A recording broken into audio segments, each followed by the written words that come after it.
안녕하세요. 저는 얼마 전에 이혼한 40살의 여성입니다. 흔히들 40이면 불혹의 나이라고 하죠. 혹시 여러분은 불혹의 정확한 뜻을 아시나요?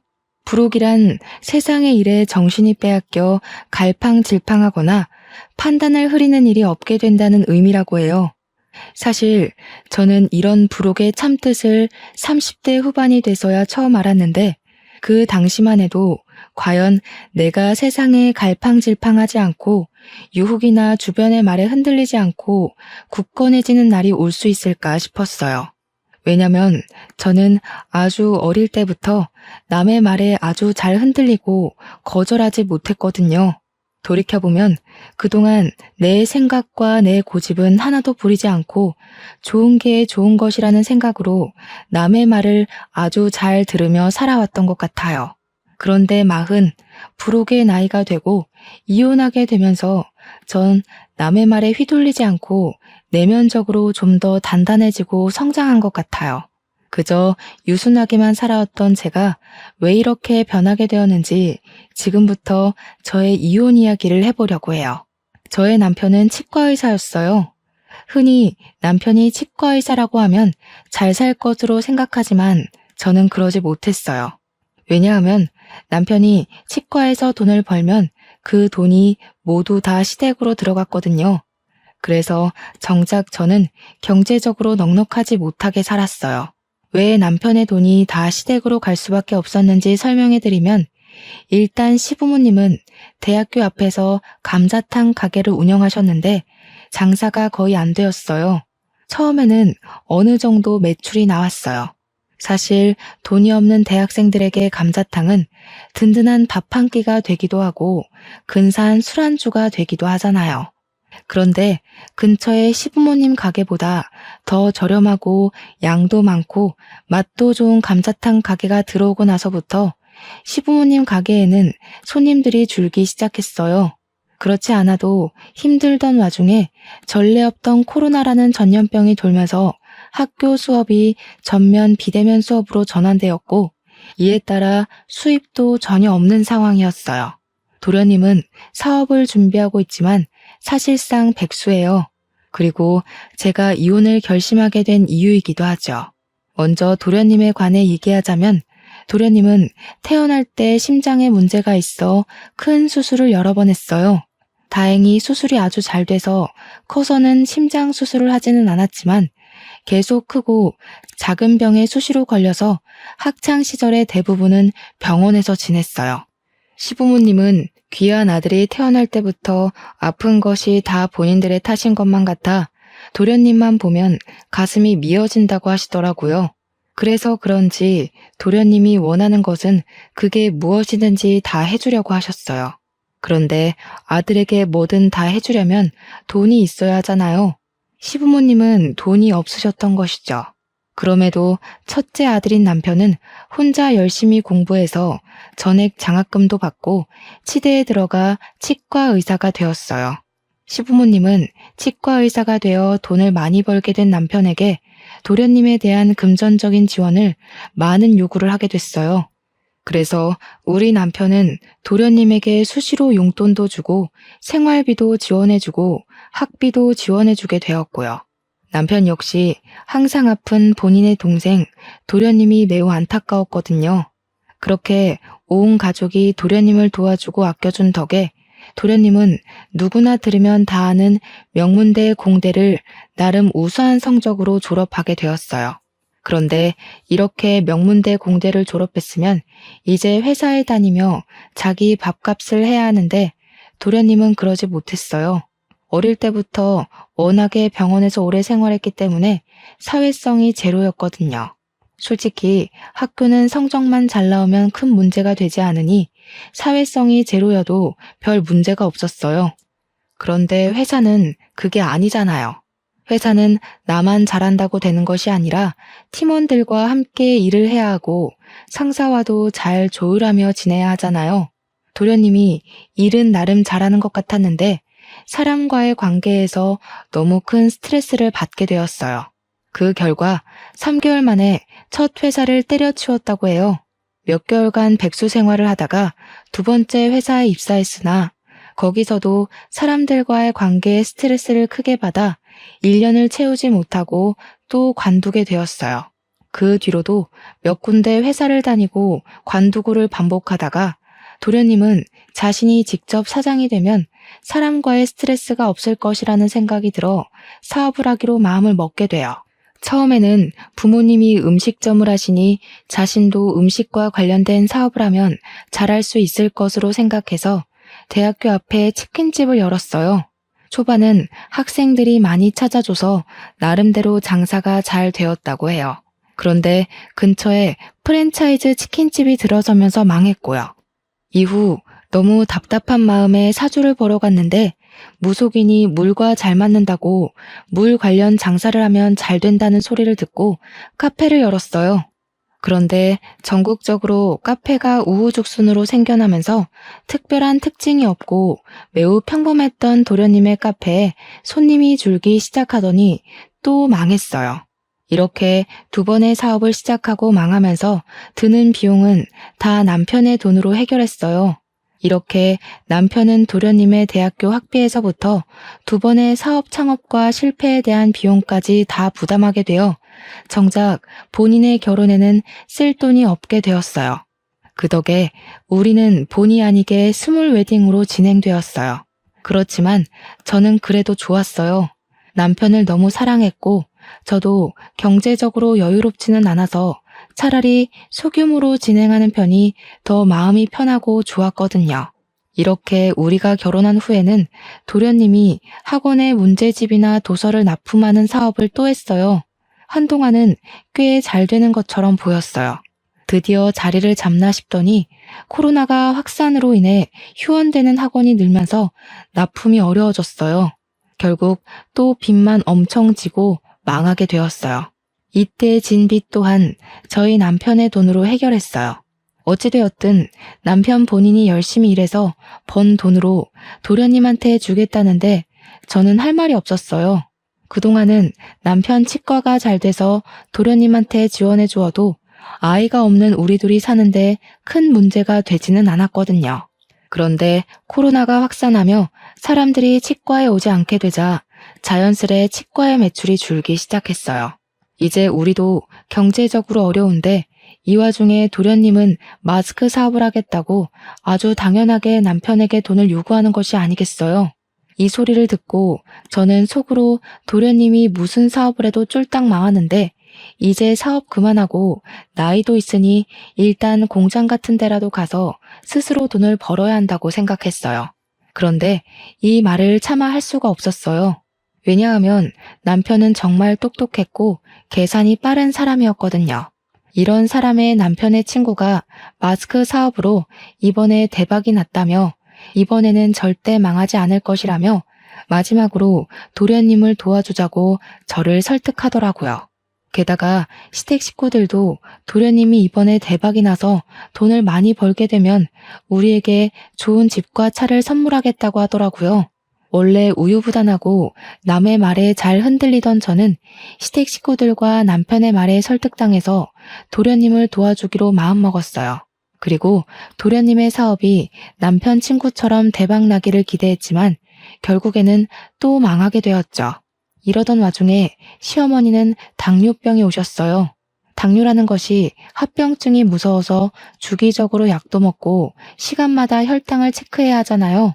그런데 병원에 가실 때마다 시어머니가 저를 부르시더라고요. 그리고선 꼭 지갑을 두고 왔다. 갑자기 화장실이 너무 급하다.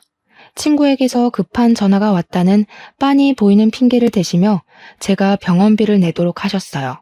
저는 이렇게 매번 우리 집이 시어머니의 병원비를 부담하는 것이 너무 싫었어요. 솔직히 남편 치과도 매우 힘들었거든요. 그래서 저도 아르바이트를 구하려 했으나 코로나로 인해 워낙 불경기라 있던 사람들도 다 잘리는 마당에 저같이 경력이 오래 단절된 아줌마를 채용해준다는 곳이 아무데도 없었어요. 그래도 10년 가까이 살면서 시어머니가 저한테 싫은 소리 한번 하시지 않았고 사랑하는 남편의 어머니고 가족이라는 생각에 싫은 내색 한번 하지 않고 살았어요. 한 번은 남편이 회식을 가서 늦게 온다고 해서 집에서 혼자 밥을 먹고 치우고 있는데 시어머니한테 전화가 왔어요. 지금 도련님이 너무 불안해하고 식은땀이 나고 심장이 빨리 뛰어서 죽을 것 같다는데 시아버지는 잠깐 일이 있어서 밖에 계셔서 시어머니 혼자 도련님 데리고 병원에 못 가겠으니 같이 가자고 하시더라고요. 저는 깜짝 놀라 바로 시댁으로 가 도련님과 시어머니를 모시고 응급실로 갔어요. 응급실에서는 검사하더니 공황장애라고 진단을 내렸어요. 그리고 꾸준히 약을 먹고 치료를 해야 한다며 다음날 오후로 외래 진료를 잡아주었어요. 그런데 병원비를 계산하려는데 시어머니도 도련님도 지갑을 가져오지 않은 것이에요. 둘 다 워낙 정신이 없던 상황이라 그런가 보다 싶어 일단 남편 카드로 60만 원의 병원비를 냈어요. 다음날 저는 도련님이 당연히 혼자 병원에 갈 수 있을 것으로 생각했는데 오전에 시어머니한테 전화가 오더라고요. 도련님이 병원에 가야 하니 같이 좀 가달라고요. 저는 조금 이해가 되지 않았지만 어제 공황 발작으로 인해 너무 놀라서 그런가 싶어서 같이 갔어요. 병원에서 진료를 다 받고 병원비를 계산해야 하는데 화장실에 가고 없더라고요. 그 앞에 그냥 있기도 좀 그래서 병원비와 약값을 모두 남편 카드로 계산했어요. 그 다음 진료일 때 이번에는 도련님이 같이 가자고 전화가 왔어요. 마침 병원 근처에 볼 일도 있고 해서 겸사겸사 갔어요. 진료를 마치고 수납하는데 도련님이 핸드폰만 만지고 가만히 서 있더라고요. 또 제가 계산하라는 수작 같아 보여서 도련님한테 대놓고 여기서 계산하시라고 말했어요. 그랬더니 못 들은 척하고 핸드폰을 보며 자판기 앞으로 가서 괜히 커피를 뽑고 있더라고요. 뒤에 사람들은 많이 기다리고 있고 수납하시던 직원분도 빨리 계산하셔야 한다고 상하셔서 결국엔 남편 카드로 또 병원비와 약값을 계산했네요. 그날 제가 남편 카드를 내면서 2번 다시는 도련님과 같이 병원에 오지 않으리라 다짐을 했어요. 그 다음 진료일. 그날은 저희 친정엄마의 제삿날이었어요. 사실 전 아버지가 어릴 때 돌아가셨고 친정엄마와 둘이서 살았는데 친정엄마마저 지병으로 5년 전에 돌아가셨어요. 남편은 바쁘다는 핑계로 매년 제사에 참석하지 못해서 저 혼자 이모 집으로 가서 이모와 함께 제사를 지내곤 했어요. 그날도 제삿날이라 이모 집에서 음식 장만하느라 바쁜데 도련님한테 전화가 오더라고요. 형수, 저 오늘 병원 가야 하는데 같이 가요. 이거 어쩌죠? 저 오늘 친정엄마 제사라 큰이모 댁에 와 있어요. 이모 댁이 우리 집 근처 아니에요? 병원 예약되어 있어서 시간 많이 걸리지도 않고 제사는 밤에 지내니까 일단 나랑 같이 병원에 가요. 병원에 갔다가 다시 가서 음식 장만하고 제사 지내면 되잖아. 형수가 같이 안 가면 나 누구랑 가요? 죄송하지만 그건 힘들 것 같네요. 지금 음식 장만을 거의 못해서요. 알겠어요. 그럼 그냥 병원비나 보내줘요. 아마 저번에 나온 병원비 그대로 보내면 될 거예요. 계좌번호 지금 카톡으로 보낼게요. 제가 왜 도련님한테 병원비를 보내야 하죠? 그리고 지금 제가 이모댁이라서 돈 이체하기 힘들 것 같네요. 죄송해요. 아니, 형수 폰뱅킹 하잖아. 핸드폰으로 금방 이체하는데 그거를 왜 못해요? 왜? 이해가 안 되네? 설마 지금 그깟 병원비 아까워서 그래요? 솔직히 그 돈 형수 돈 아니잖아. 우리 형이 일해서 번 돈이잖아. 어차피 형 돈으로 생활하면서 꼴의 유세는 무슨. 못 보내주면 말아요. 병원 안 가고 확 죽어버리면 되지. 도련님은 돈을 이체하지 못하겠다는 제 말에 불같이 화를 내며 자신의 할 말만 하고 끊었어요. 저는 다른 사람이 제게 이렇게까지 화를 낸 것은 처음이라 손이 덜덜 떨리고 심장이 두근거렸어요. 누군가와 통화를 한 뒤 겁에 질린 저의 모습을 본 이모는 깜짝 놀라 왜 그러냐고 하셨어요. 그래서 저는 시댁에서 그동안 있었던 모든 일을 하나도 빠짐없이 모조리 다 이야기했어요. 혜정아, 왜 그렇게 미련하게 살아? 아무리 어려운 시댁이라고 해도 네가 아닌 것 같다 싶으면 거절도 하고 화도 내고 하며 살아야지. 안 그러면 속병 나이고 사. 그리고 시댁과 도련님이 아무리 어렵고 힘들게 산다 해도 너희 집이 병원비며 사업비까지 다 대주는 것은 정말 아니야. 너희 시부모님 가게 하신다며. 그리고 도련님은 이제 나이 37살인데 아직도 형한테 기대서 산다는 게 말이 되니? 7살도 아니고 37살이 병원비 몇 푼이 없어서 같이 가자 그러고 돈 보내달라고 하고. 너네 도련님이란 사람은 바보라니? 아니, 너나 네 남편이 로또에 당첨돼서 평생 놀고 먹고 살 만큼 돈이 있으면 도련님이라는 그 바보 등신한테 돈을 매번 갖다 줘도 아무 문제가 없어. 근데 그러지 않잖아. 게다가 지금 너네도 매우 힘들다면서. 안 그래도 남편이 한 달 벌어 한 달 겨우 먹고 사는 마당에 무슨 도련님 병원비에 사업하는 비용까지 내주느냐고. 이모는 제가 결혼 후 살아온 이야기를 듣고 나선 열변을 토하시며 저와 남편의 행동을 매우 답답해하시며 화를 내셨어요. 이모는 혜정이 네가 정말 잘 살기를 바라는 마음에서 하는 소리니까 내가 화냈다고 서운하게 생각하지는 말아줘. 그런데 시댁 병원비에 도련님 사업비 내는 문제는 더는 이렇게 하지 않겠다고 확실히 얘기해. 알겠지? 그런데 어차피 그 돈 다 남편이 번 돈이기도 하고 제가 그 돈에 대해서 이래라 저래라 얘기할 권한은 없잖아요. 그리고 그 말에서 남편이랑 싸우고 이혼하자고 하면 어떻게 해요? 내 나이가 이제 적은 나이도 아닌데. 그래, 그 돈 남편이 번 돈이긴 하지. 그런데 너희는 남남이 아니고 부부야. 좋은 일도 힘든 일도 함께 해야 하고 경제적인 것도 함께 해야 해. 그래야 진정한 부부지. 그리고 남편이 지금 밖에 나가서 돈을 벌기는 하지만 그렇다고 네가 집에서 마냥 놀기만 하니? 그건 아니잖아. 그렇죠. 저도 집안일 하는데 그건 헛수고로 알고 있고 남편은 가족에게 돈을 쓰는 걸 당연하게 생각하더라고요. 자기 가족 무시하냐고 화만 내고. 너도 남편이 밖에서 돈을 잘 벌어오도록 매일 아침밥 차려주고 청소와 빨래와 같은 집안일에 신경 쓰지 않고 바깥일에만 집중할 수 있도록 너도 잘 내조를 하잖아.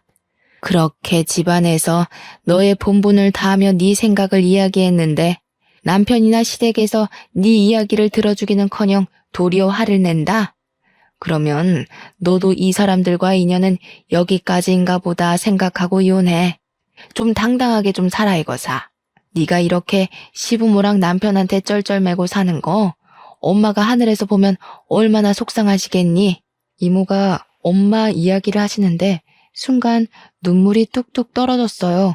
이모는 너무 착하고 여린 네가 잘 살아야 하는데 답답하게 사는 것 같아 속상한 마음에 말이 세게 나왔다고 미안하다고 하시더라고요. 그래도 이모의 말은 잊지 말고 명심하라고 신신당부를 하셨어요. 이모의 말씀을 들으며 그동안 내가 얼마나 미련하게 살아왔는지 느낄 수 있었고 이제는 이렇게 살지 말아야겠다고 다짐을 했어요. 이모 앞에서 어린아이처럼 울다가 겨우 진정이 되었는데 시어머니한테 전화가 왔어요. 너는 말이야.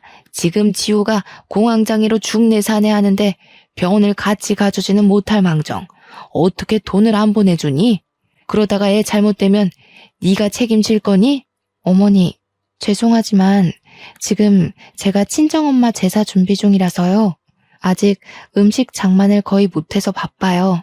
제가 시어머니와 통화하는 것을 보더니 이모가 한숨을 푹 쉬시며 제 핸드폰을 가져가셨어요.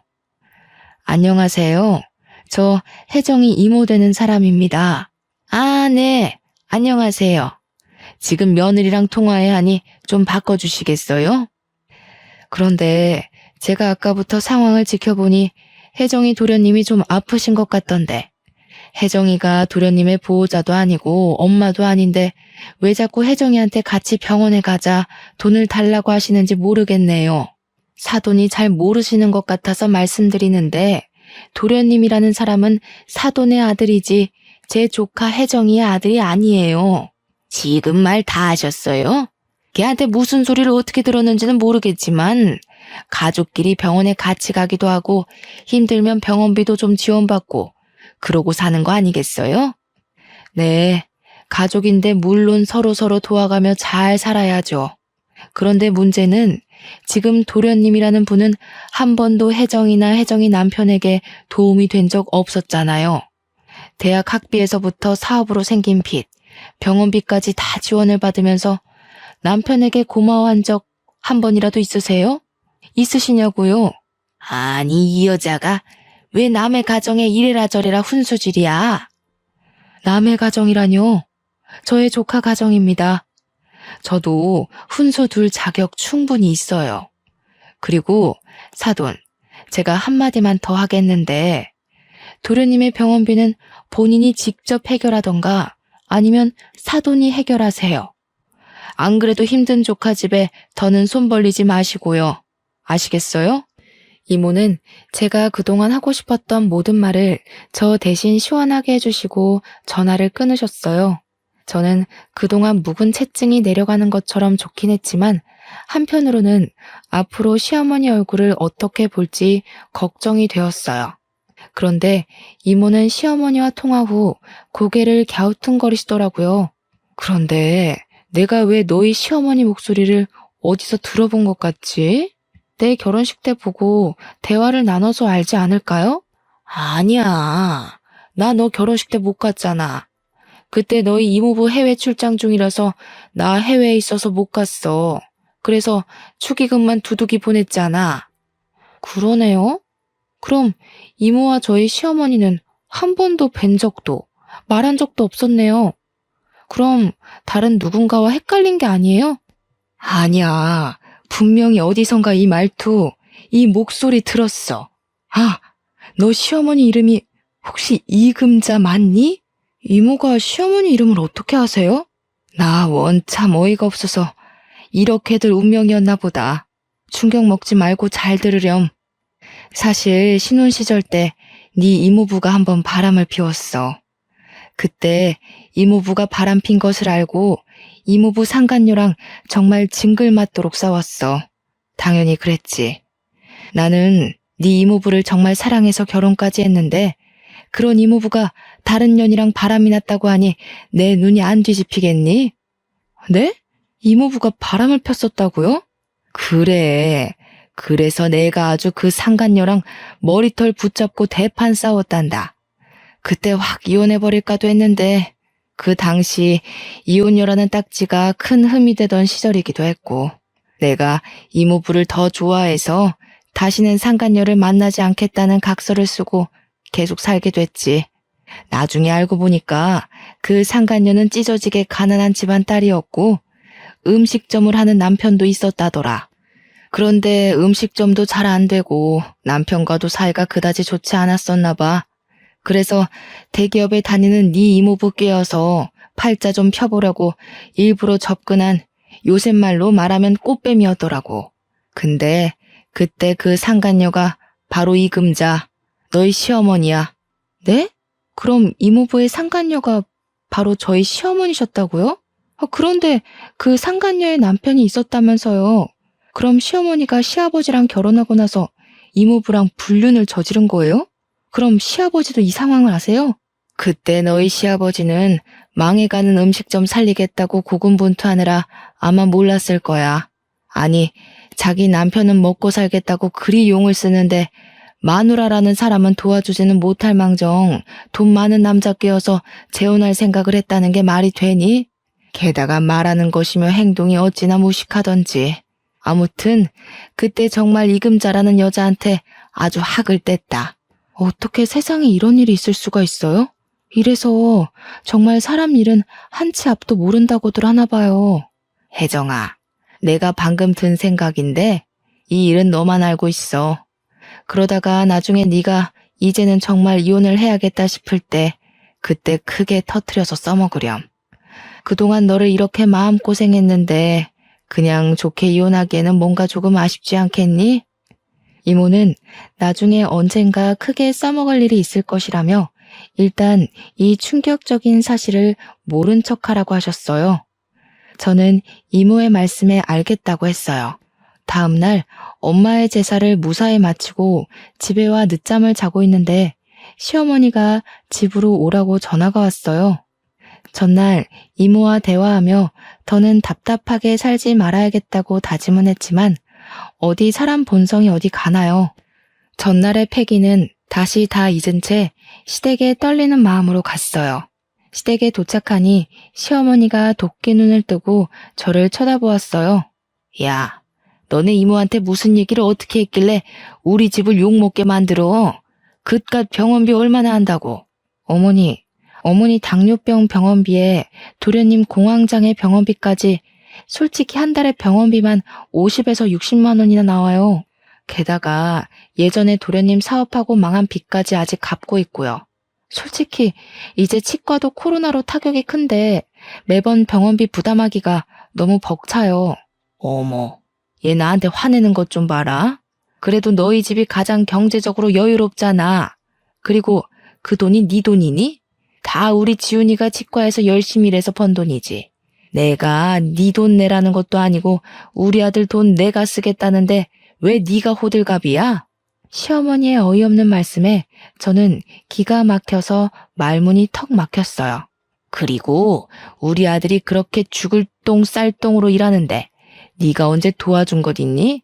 말이 나와서 말인데 다른 집 며느리들은 애도 키우고 애들 다 크면 알아서 기어나가서 일하고 돈 벌어서 시부모 호강시켜주고 하던데 너는 애가 무슨 강목처럼 딱딱하기만 하고 그런다고 집안일을 잘하는 것도 아니고 네가 애를 낳아서 떡두꺼비 같은 손주를 안겨준 것도 아니고 너는 며느리의 본분을 다 했는지 너 자신을 돌아봐. 알겠니? 어머니, 아무리 그래도 너무하신 것 아니에요? 어떻게 제게 그런 말씀을 하세요? 집에서 우리 아들이 주는 돈으로 놀고 먹으면서 그동안 남편 돈이 시댁으로 얼마나 흘러가는지 감시나 하고 살았어? 옛날 같으면 넌 애 못 낳아서 진작이 쫓겨났어. 사실 저희 부부는 정말 아이를 갖고 싶어서 시험관 시술을 3번이나 진행해서 겨우 임신에 성공했어요.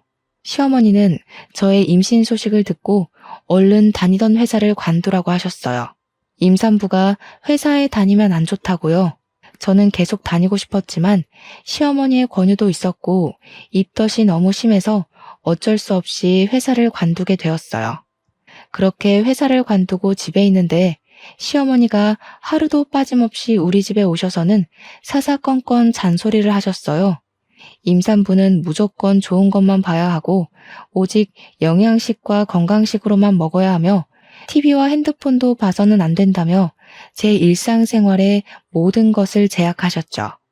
시어머니는 첫 손주이니 건강히 출산하고 싶은 욕심에 그러신 것이겠지만 저는 이 모든 것이 스트레스로만 다가왔고 결국엔 유산이 되고 말았어요. 그 뒤로 아이는 저희에게 찾아오지 않더라고요. 유산 후 저는 다시 일을 구해보려 했지만 시어머니는 아이를 가져야 한다며 제가 회사에 나가는 것에 결사반대하셨어요. 그런데 이제 와서 며느리의 도리를 운운하시며 애도 못 낳고 회사도 못 다니는 바보처럼 이야기하시니 제가 화가 많이 나더라고요. 그래서 저는 어제 이모한테 들은 시어머니의 과거를 알고 있다고 말하기로 했어요. 일종의 협박인 셈이었죠. 어머니, 그런데 혹시 김숙자 자자 성함 쓰시는 분 아세요? 김숙자? 나야 모르지. 근데 무슨 갑자기 뚱딴지 같은 소리야? 모르세요? 그럼 혹시 이 복자 태자 쓰시는 분은 아세요? 이복태? 이복태가 누군데? 뭐? 이복태? 시어머니는 이모부의 성함을 듣자 잠시 생각하시더니 깜짝 놀라셨어요. 네, 이 복자 태자 쓰시는 분이요. 그분이 바로 저희 이모부이시고 김숙자 자자 성함 쓰시는 분은 저희 이모예요.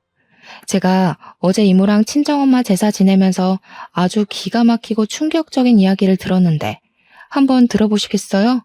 시어머니는 젊은 시절 불륜관계로 만난 남자가 저의 이모부시고 자신과 크게 싸웠던 분이 저의 이모인 것을 알게 되자 깜짝 놀라셨어요.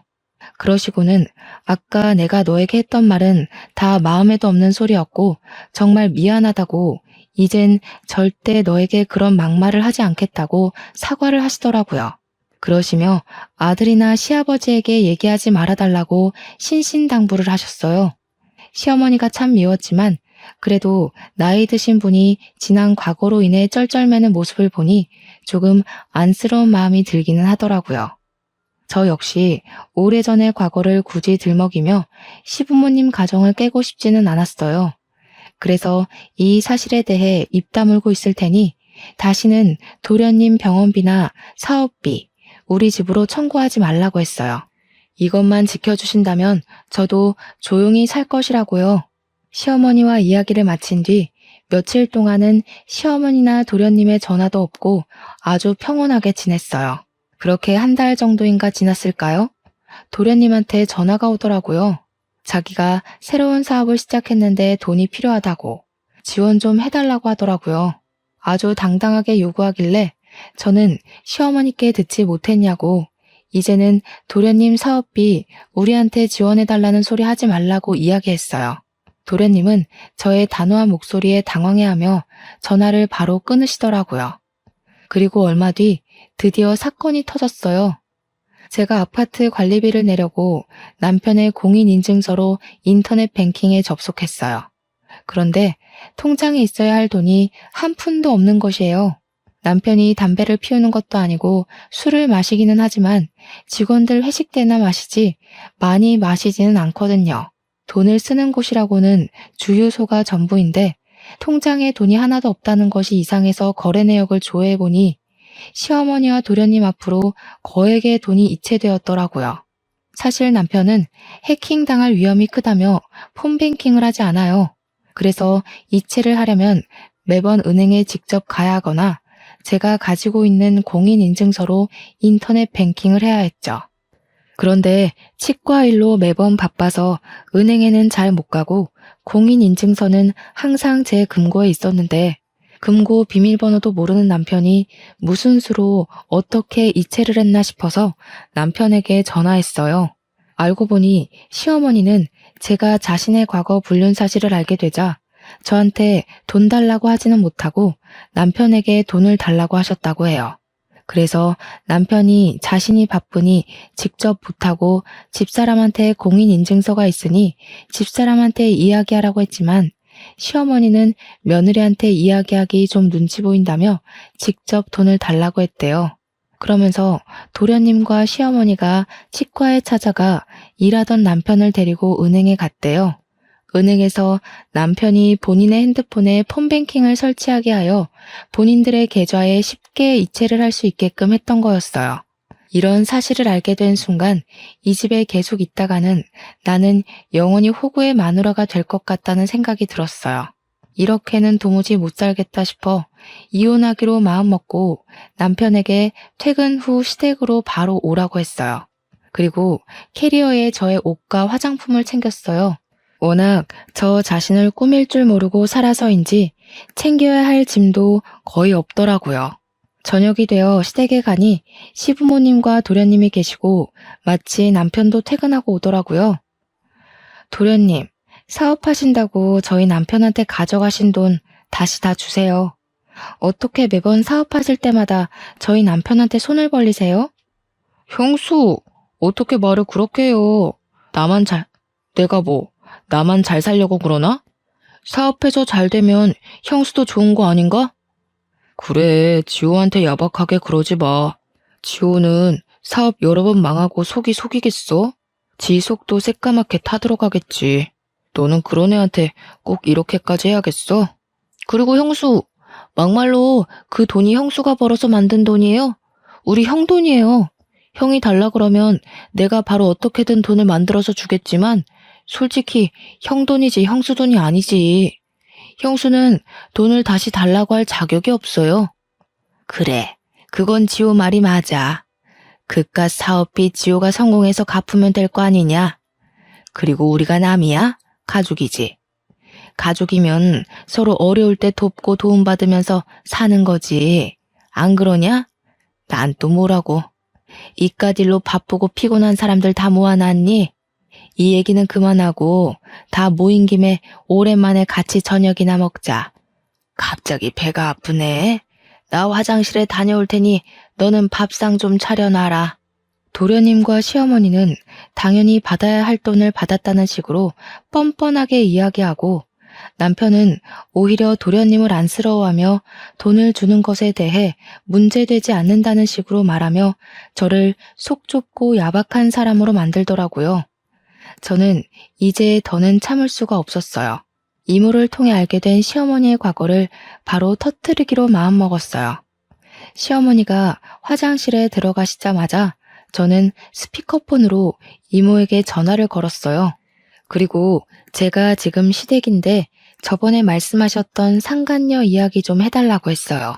이모는 상간녀의 존재를 어떻게 알게 되었는지부터 상간녀가 어떤 사람이었는지 아주 낱낱이 얘기해 주셨어요.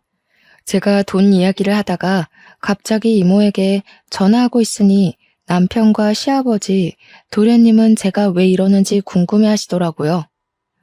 이모, 그래서 그 상간녀 이름이 뭐예요? 그 여자 이름은 이금자야. 그 여자 남편은 그 당시에 해장국집 했었지. 아마 그 이름이 지훈이네 해장국이었을 거야. 그 집 아들 이름 따서 지었다고 하더라고. 잠깐, 지훈이네 해장국? 이금자? 그럼 우리 집사람이 그쪽 남편과 바람이 났다는 말이요? 어머, 혜정이 시어머니가 이금자였어요? 몰랐네요. 그때 당시 이금자 남편은 망해가는 국밥집 살린다고 고생하며 있는데 이금자 그녀는 내 남편한테 꼬리치고 있던 사실 알고 그 남편도 참 불쌍하다 했는데 뭐 아무튼 그쪽 집안일은 알아서 잘 해결하시고 혜정아, 이모는 바빠서 끊는다. 시어머니의 충격적인 과거 불륜 사실이 들통난 순간 시아버지는 깊은 심호흡으로 화를 억지로 억누르고 계셨고 남편과 도련님도 충격으로 말을 잇지 못했어요. 야, 너는 내가 밥 준비하라는데 아직도 거실에 앉아 있어? 애가 왜 이렇게 굶뜨니? 빨리 와, 밥 차리게. 지금 밥이 문제야? 당신 도대체 행동 거지를 어떻게 하고 산 거야? 아니, 이 사람이 노망이 났나? 애들 앞에서 이게 뭐 하는 짓이에요? 방금 혜정이 이모 되는 사람한테서 다 들었어. 옛날에 지훈이네 해장국 하고 있을 때 당신이 이복태라는 사람이랑 바람 피웠다가 그 집 마누라한테 걸려서 개망신 당했다면서. 아니, 그 사실을 어떻게... 야, 네가 다 얘기했니? 내가 얘기하지 말아달라고 신신당부했잖아. 네, 신신당부하셨죠. 저도 굳이 얘기하지 않으려고 했어요. 그런데 제가 그 전에 말씀드린 조건은 잊으셨나 봐요.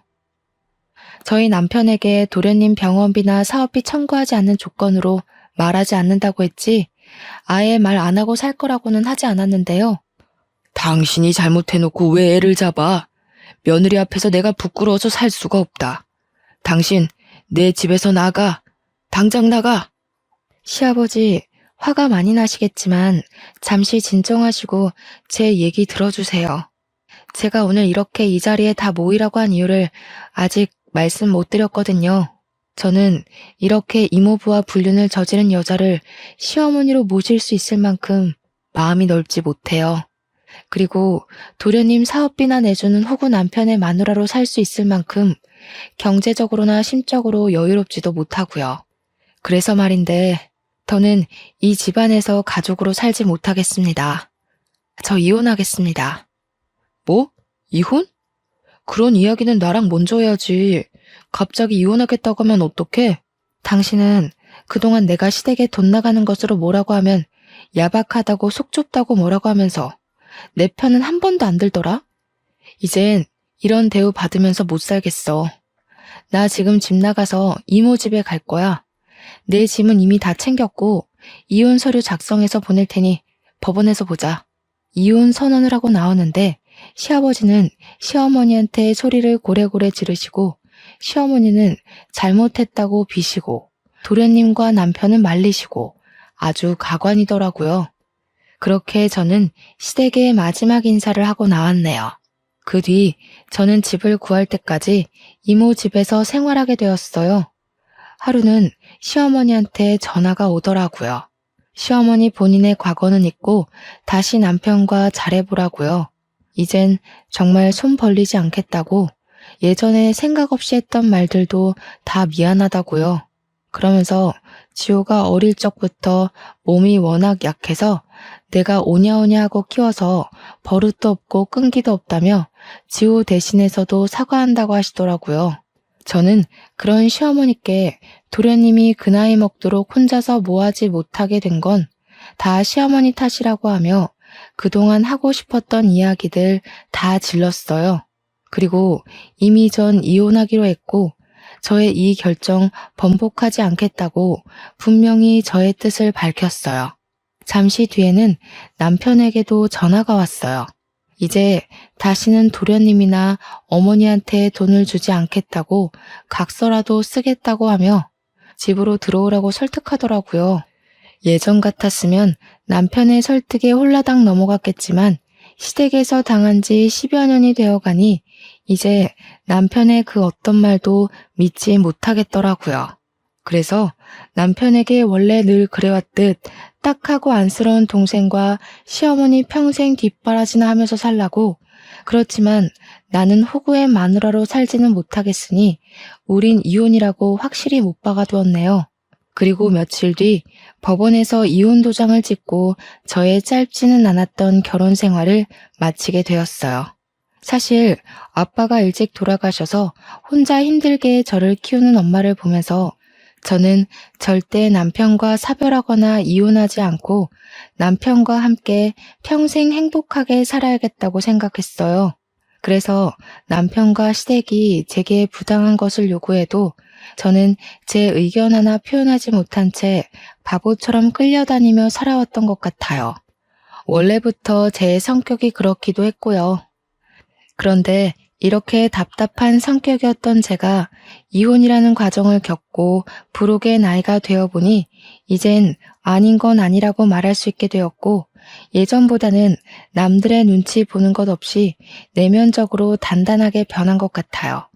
사실 이혼하고 나서 한 회사에 들어가게 되었는데 이혼녀라는 딱지가 있고 경력이 단절된 나이 많은 제가 과연 잘할 수 있을까 걱정이 너무 많았어요.